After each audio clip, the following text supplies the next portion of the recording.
Thursday of the first week of Ordinary Time. A reading from the letter to the Hebrews. The Holy Spirit says, "Oh, that today you would hear his voice. Harden not your hearts, as at the rebellion in the day of testing in the desert, where your ancestors tested and tried me, and saw my works for 40 years. Because of this I was provoked with that generation, and I said, they have always been of erring heart, and they do not know my ways. As I swore in my wrath, they shall not enter into my rest.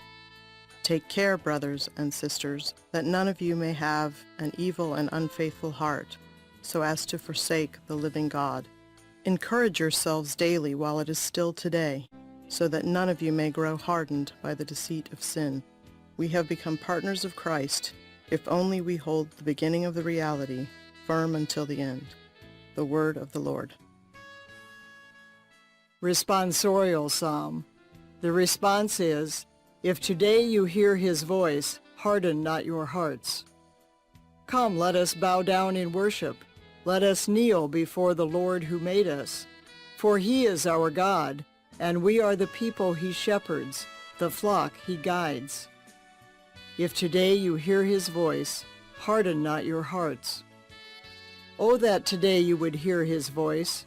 Harden not your hearts as at Meribah, as in the day of Massah in the desert, where your fathers tempted me.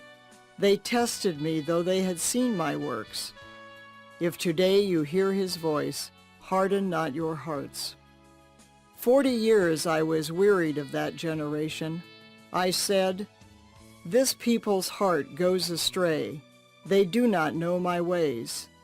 Therefore I swore in my anger, they shall never enter my rest. If today you hear his voice, harden not your hearts.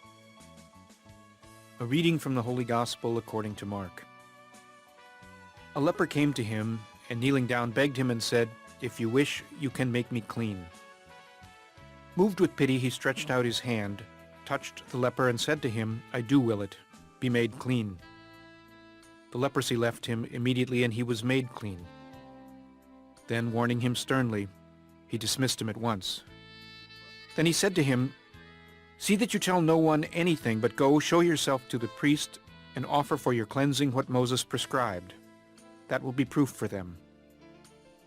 The man went away and began to publicize the whole matter. He spread the report abroad so that it was impossible for Jesus to enter a town openly. He remained outside in deserted places, and people kept coming to him from everywhere. The Gospel of the Lord.